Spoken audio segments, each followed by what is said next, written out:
And welcome back. When Nevada Smith was head coach at Rio Grande Valley, the Vipers were the highest scoring team in the league. Well, tonight Smith's Skyforce rolled out the red carpet at the Pentagon. They started the night a half game ahead of them in the standings. Watch this play by Boo Boo Paulo, who gets it back after the deflected pass, 2 of his 24 points.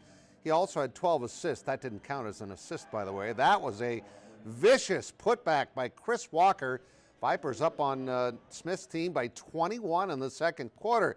Force would show signs of life. Raphael Putney with a jam.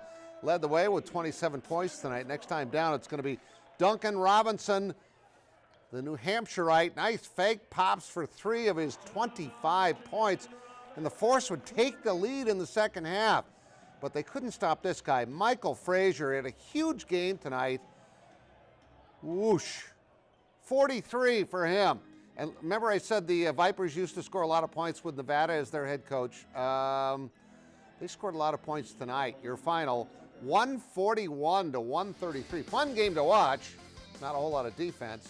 Force dropped to 22-11. They're back home again on Wednesday night.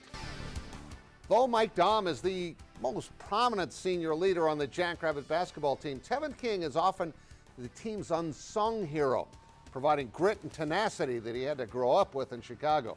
Zach Borg has more on our Carl's TV and Appliance Athlete of the Week. Teammates all have one description for Tevin King. Nothing's been given to him. He's a dog. He takes it, and he takes what he wants, and that's the approach he has every single day, no matter outside of basketball and the classroom, everything he does in life. And on the court, you'll see his bark and bite. He'll drive all the way in for the right-hand jam. I always tell Coach, whatever you need me to do, I will do it. And each and every year he gave me the keys and he gave me something different. King plays with the grit and toughness he had to grow up with in inner-city Chicago's Garfield Park, a place with one of the highest homicide rates in the country, in which Tevin saw friends gunned down. Just filled with adversity, but that adversity helped build character. You know, just that's always been my thing about life. Just building character. You learn it from each situation and how you carry yourself. Wasn't many opportunities, so you had to grind for it. His connection to former teammate and fellow Chicago native George Marshall helped King chart a path to Brookings, where defense would become his calling card. He's led the Jackson Steels in each of his 4 years. I love defense, man. There's so many great guards out of Chicago. You have to hold your ground. That's all I learned growing up. You can guard this person, you'll be good. He races King in, and King with a tremendous block. And every season, King adds a new layer to his game. Over the last 2 years, he's been the Jacks' second leading rebounder and 4th leading scorer. This year, Tevin leads them in assists. He does so many things to make us win. He's been such a selfless leader, played a lot of positions for us. We ask him to guard challenging matchups. He's been the heart and soul of this team. He's been a tremendous leader and a winner. What he's been through is a lot more than a lot of guys could handle, and he's a guy that's become stronger over those experiences that happen. Something that will serve King long after his final game in an SDSU uniform. We experience so many different things, and it is all a part of the journey. The journey for something that, hey, I don't know right now, but it's a part of something. What a great story.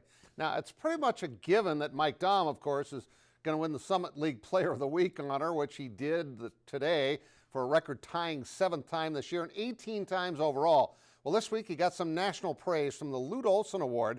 The senior scored 30 points and had 17 rebounds in that win over North Dakota State, and followed that with 33 points and 16 boards in Saturday's win over Omaha, which elevated the Jacks into sole possession of first place in the Summit League.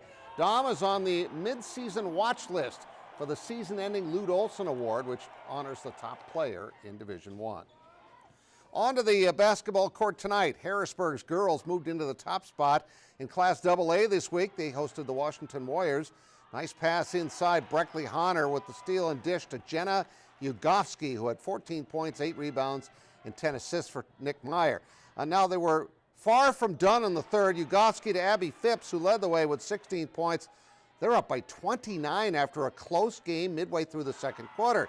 Harrisburg goes on a 30-2 run. That was Honor for 3 of her 14 points. Jamie Parrish's team gets it to Sydney Shetman, who had 10 points to lead the way, but it was all Harrisburg beyond that. Good patience, extra pass to a wide-open Faith Van Holland, and she's going to put it up and in. They go on to win 68-34. Ethan also stays undefeated. They're ranked number 1 in Class B with a win at Sanborn Central Woonsocket. It was Irene Wakanda over Howard tonight in boys hoops. Meadow and Dakota Valley were both winners, along with Del Rapids St. Mary's 70-67. And we've got a trio of scores there in high school wrestling. I had some more scores on that high school basketball page. We'll have all those for you on our website after the show. We'll be right back.